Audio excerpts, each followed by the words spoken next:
Leo nataka nizungumzie kuzaliwa kwa Mtume Muhammad sallallahu alaihi wasallam. Amezaliwa lini na ni wapi alizaliwa, na wakati alipozaliwa zilitokea ishara gani ama mambo gani yalitokea. Kuzungumza kuzaliwa kwa Mtume sallallahu alaihi wasallam ni historia kubwa sana katika ulimwengu, kwa sababu kuzaliwa kwa Mtume ndio ulimwengu ulipotangamaa. Ulimwengu ulipata salama kwa kuzaliwa Mtume Muhammad sallallahu alaihi wasallam. Wanachuoni wanasema ya kwamba ulida nabii sallallahu alaihi wasallam fi Rabiul Awwal. Mtume alizaliwa Rabiul Awwal. Rabiul Awwal ni mwezi mfungo sita. Yaumal Ithnaini, siku ya Jumatatu, bila khilafin, pasi na makindano. Tunaposema pasi na makindano, kwa maana pasi na ubishi. Hakuna aliyepinga kwamba Mtume amezaliwa Jumapili bwana. Mtume kazaliwa Jumanne bwana. Mtume kazaliwa Jumatano. Hapana. Wanachuoni wote wamekubaliana kwamba Mtume sallallahu alaihi wasallam amezaliwa siku ya Jumatatu, bila khilafin, pasi na makindano, pasi na ubishi, ya kwamba Mtume sallallahu alaihi wasallam kazaliwa siku ya Jumatatu, mwezi mfungo sita. Thumma qala al-aktharuna, kisha akasema wanazuoni wengi, lailata thani ashara minhu, katika mwezi wa Rabiul Awwal ambao ni mwezi wa mfungo sita, ilikuwa ni tarehe 12. Tarehe 12.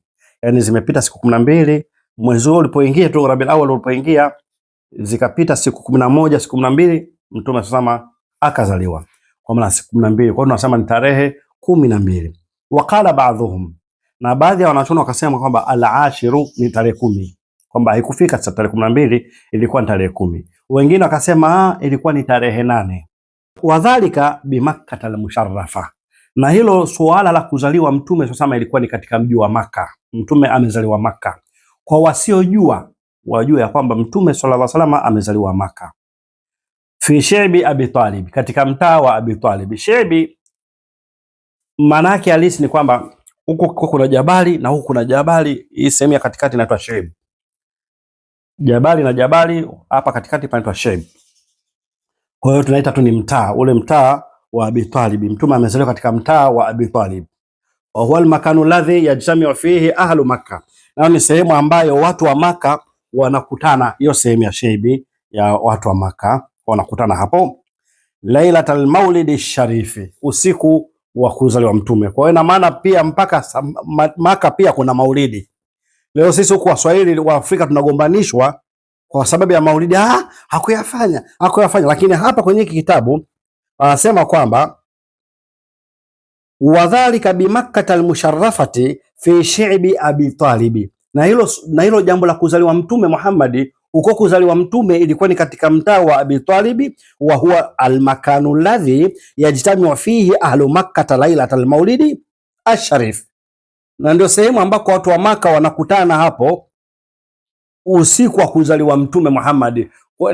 Katika kuadhimisha usiku wa kuzaliwa Mtume, watu wa Makkah wanakutana hapo, wanafanya yao walioyafanya, kama ni kupiga matwari, kama ni kusoma dua, kuleta adhkari, nyiradi na Qur'ani kusoma. Wanakutana hapo alipozaliwa Mtume katika Shaybi Abi Talib, wanafanya zao maulidi. Wa afta jama'atu min al-mutaakhirina bi anna amala al-maulidi ala hadha al-qasdi hasanun mahmud, na wametoa fatwa kundi kubwa la wenye kuja nyuma hivi karibuni, bi anna amala al-maulidi ala hadha al-qasdi, kufanya maulidi katika makusudio haya, hasanun mahmud, kunapendeza, kunasifiwa, kwamba kufanya maulidi kwa malengo haya, kwamba kuleta dua, kutabaruki. Umeona paka baraka pia wamekubali bimasqati raasihi, pale ambako Mtume sasa alipozaliwa. Kwa hilo lipo. Kwa Mtume sasa amezaliwa katika namna hii, azaliwa Makkah usiku wa Jumatatu, katika usiku wa Jumatatu tarehe 12 ama tarehe 10 ama tarehe 8 katika khilafi, lakini katika itifaki ya wanachuoni ilikuwa ni mwezi mfungo sita, Jumatatu, pasi na khilafi. Wa wada'atuhu ummuhu wa huwa mustaqbilun alqiblata, mama yake Mtume sallallahu alaihi wasallam alimzaa Mtume hali ya kuwa Mtume ni mwenye kuelekea kibla. wadhi'an yadaihi ala al-ardhi, hali ya kuwa ameweka mikono yake juu ya ardhi, rafi'an ra'sahu ila samai, hali ya kuwa mtume amenyanyua kichwa chake juu mbinguni. Amezaliwa akiwa vipi? Mahtunan masruran. Mtume amezaliwa hali ya kuwa ni mahtunan, ni mwenye kutailiwa. Mtume hakuna mtu atanasibishwa toka tumezaliwa mpaka tumesoma historia, hakuna mahali tunasema kuna mzee fulani ndo alimtahiri Mtume Muhammad. Hapana, au Mtume alitahiriwa hospitali fulani. Hapana, Mtume amezaliwa hali ya kuwa ametahiriwa kabisa. Amezaliwa hali ya kuwa ameshatahiriwa. Mtume amezaliwa hali ya kuwa ni mahtunan, hali ya kuwa ni mwenye kutahiriwa. Masruran, hali ya kuwa ni mwenye kukatwa kitovu. Kwa Mtume sallallahu alayhi wasallam amezaliwa laisa alayhi shay'un min qadari alwilada, hana kitu chochote katika uchafu wa kuzaliwa. Rawa Ibn Ishaqa Ash-Shafai, amepokea Ishaqa kutoka kwa Ash-Shafa. Ash-Shafa ni mwanamke ambaye alisimamia uzazi wa Mtume Muhammad sallallahu alayhi wasallam. Huyu ni mama yake na Abdurrahman ibn Auf radhiyallahu anhuma, wa hiya allati tawallat wiladatahu, ndiye alisimamia kuzaliwa kwake Mtume sallallahu alayhi wasallam. Anaha qalat, kwamba anasema lamma sakata an-nabiy sallallahu alayhi wasallam ala yadayya, alipoangukia mikononi mwangu Mtume, katika mikono yangu, alipokuwa katika mikono yangu, yani ameshazaliwa Mtume. Sasa Mtume hasa amembeba hivi, yule mama amembeba kama vile ambavyo akina mama anavyobeba mtoto.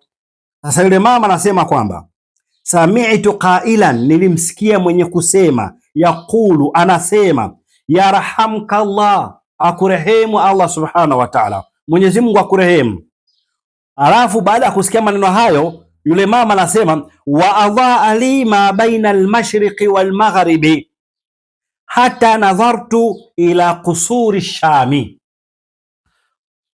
kukazagaza kwangu mimi sehemu iliyokuwa kati ya magharibi na mashariki mpaka nikaona majumba ya Sham huko Syria.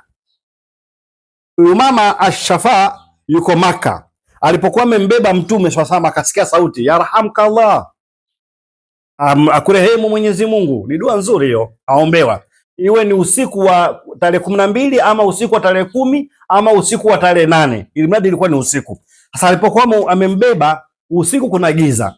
Sasa yule mama Ash-Shafa akaona, hebu angalia kutoka sehemu ya mashariki, mashariki ni huku, magharibi ni huku, hii sehemu yote ikazagaza. Kuzagaza mwanake kukatokea mwanga, hii sehemu yote ikawa kwa mwanga, anaona mwanga kutoka pale Maka mpaka akaona majumba ya Sham. Hii ni ishara kubwa sana kwa Mtume Muhammad sallallahu alayhi wasallam. Anasema wa lailata wiladatihi sallallahu alaihi wasallam, na usiku wa kuzaliwa kwake Mtume sallallahu, hamidati naru farisi lati yaabudunaha, ilizima mioto ya Wafurusi, mioto ambayo walikuwa wakiabudu. Wafurusi walikuwa wakiabudu moto, wanawasha, na huu moto wa Wafurusi siku hiyo Mtume alipozaliwa ulizima. Je, kabla kuzaliwa Mtume kwani mioto ilikuwa haizimi? Jawabu lake ni kwamba wakana ukuduha mustamira min ahadi Musa alayhi salatu wasalam, kulikuwa kuwaka kwake huo moto ulikuwa unawaka toka zama za Nabii Musa mpaka wakati huu Mtume anazaliwa, ulikuwa unawaka tu, hauzimi. Mioto yao ilikuwa kiwasha, hauzimi, hakuna moto ulikuwa ukizima.